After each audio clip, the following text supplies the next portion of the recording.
ইমাম হয়েছে আপনাদের।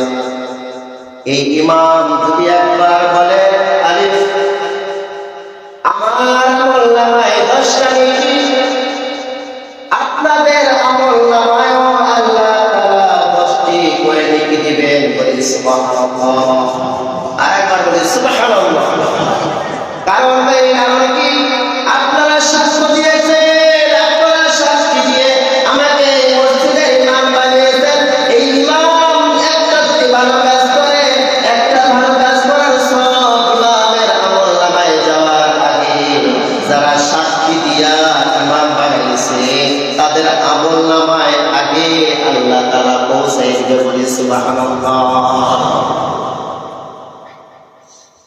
আর আমি যদি একটা খারাপ কাজ করি, আমার আমলনামায় গুনাহ ঢোকার আগে, আমার আমলনামায় গুনাহ যাওয়ার আগে আপনাদের আমলনামায় গুনাহ চলে যাবে। বলে নাউজুবিল্লাহ। একটা ভালো কাজ আমি করলে আপনাদের আমলনামায় জমা হবে, একটা খারাপ কাজ করলে ওটাও আপনাদের আমলনামায় জমা হবে। ও আমার কলিজার টুকরা মুসলমান ভাই, আপনাদেরকে আমি কিভাবে বুঝাই? সাধারণ কয়েকশো মুসল্লির ইমামকে আপনার বানাইছেন, সাক্ষ্য দিয়েছেন, সাধারণ কয়েকশো মুসল্লির ইমাম বানাইছেন আপনারা আমাকে। আমি যদি একটা ভালো কাজ করি তার আমলনামায় আপনার সব ঢুকে যাবে, আমারও ঢুকে যাবে। কিন্তু বর্তমান সময় সামনে যে আপনার একটা বিশাল পাহাড় আসতেছে, সামনে যে বিশাল একটা পরীক্ষা আসতেছে, ওই পরীক্ষায় আপনাকে পাস করতে হবে। ওই পরীক্ষায় আপনি যাকে সাক্ষ্য প্রদান করে ইমাম বানাবেন, ওই যদি ঘুষ খায়, ঘুষ খাওয়ার অপরাধের গুনাহ আপনার আমলনামায় যাবে। ওই যদি দুর্নীতি করে, দুর্নীতির গুনাহ আপনার আমলনামায় জমা হবে। ওই যদি আপনার ব্যভিচার করে, আপনার আমলনামায় ব্যভিচারের গুনাহ জমা হয়ে যাবে। ওই যেটা অপরাধ করবে, অপবাদ করবে, যেটা দোষ করবে, সব অপবাদ, সব অপকর্ম তার আমলনামায় যাওয়ার আগে যারা সাক্ষী দিয়ে ইমাম বানাবে তাদের আমলনামায় আগে জমা হবে। যদি কোনো ভালো কাজ করে তার আমলনামায় যাওয়ার আগে যারা সাক্ষী দিয়ে ইমাম বানাইলো তাদের আমলনামায় আগে সওয়াব যাবে। বলে সুবহানাল্লাহ। আর তাহলে সুবহানাল্লাহ।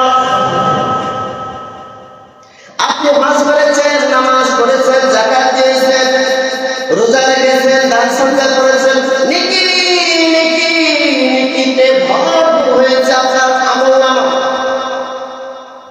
কিন্তু আপনি সাক্ষী দিয়ে একজন ইমামকে বানিয়েছেন, সে দুর্নীতি করে, ঘুষ খায়, সুদ খায়, মদের লাইসেন্স দেয়, জিনা করে, অন্যায় করে। ওই যে আপনি ইমাম বানাইলেন, ইমাম যতগুলো অপকর্ম করেছে সমস্ত অপকর্ম আপনার আমলনামায় জমা হওয়ার কারণে আপনার বিশাল বিশাল নেকি ধ্বংস হইয়া ওই যে ইমামের গুনাহের আমলটা আপনার আমলনামায় যাবে। যাওয়ার কারণে আপনার নেক আমলের সমস্ত কিছু ধ্বংস হইয়া গুনাহের আমল বেশি দেখা দিবে। আল্লাহ তাআলা রব্বুল আলামিন আপনাকে আমাকে জাহান্নামে দিবে। জাহান্নামে যাওয়ার আগে আমল দেখবে, আমল দেখে দেখবে যে ইমাম তারেকের তো আমলনামা অনেক সব, তার তো গুনাহ নাই, তাহলে তো জান্নাতে যাওয়ার ফয়সালা, জান্নাতে যাওয়ার ফয়সালা হয়ে যাবে। প্রতিমধ্যে যাওয়ার পরে দেখবে আরেকটা আমলনামা, ওই আমলনামায় দেখবে গুনাহ, সুদের গুনাহ, দুর্নীতির গুনাহ, মদ লাইসেন্সের গুনাহ, কুত্তাবাইয়ের লাইসেন্সের গুনাহ, আর গুনাহ আর গুনাহ। গুনাহের কারণে এই নিজ আমলটা নেকির আমল ছিল যে সাক্ষ্য দিয়া ইমাম নির্বাচন করলো, ওই ইমামের অপকর্মের দায় ভার আর এই ইমামের উপরে পড়ার কারণে আমি তার সমস্ত আমল ধ্বংস হয়ে যাবে।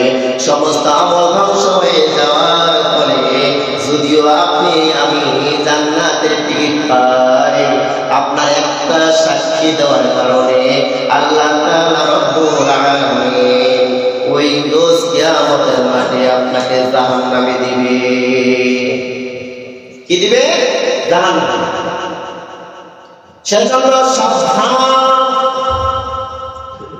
আপনারা আমাকে নির্বাচন করেছেন, ভালো বিদায় নির্বাচন করেছেন। আমি যদি সুদ খাইতাম কেউ কিন্তু আমাকে নির্বাচন করতেন না। আমি যদি ঘুষ খাইতাম কেউ আমাকে সাক্ষ্য দিতেন না। আমি যদি দুর্নীতি করতাম কেউ আমার পিছনে নামাজ পড়তেন না। এটা থেকে বুঝে দেওয়া দরকার যে ইমামকে আমি নির্বাচন করেছি ইমাম ঘুষ খায় না, ওই ইমাম দুর্নীতি করে না। বিদায় এই ইমামের পিছনে নামাজ পড়লে নামাজ আল্লাহ তাআলা কবুল করবে, এরকম নিশ্চয়তা আছে। বিদায় কিন্তু আমরা সকলে আমি তারিখের পিছনে আপনারা নামাজ পড়েন। কথা বলেন ঠিক কিনা? কথা বলেন ঠিক কিনা? সেজন্য সাবধান। সাক্ষী যাকে তাকে দেওয়া যাবে না। সাক্ষী যাকে তাকেই দেওয়া যাবে না। আল্লাহ তাআলা আমাদেরকে বুঝার তৌফিক দান করে বলে আমিন। প্রাণপ্রিয় মুসলমান ভাই আমার, আরেকটা বিষয় রাসূলুল্লাহ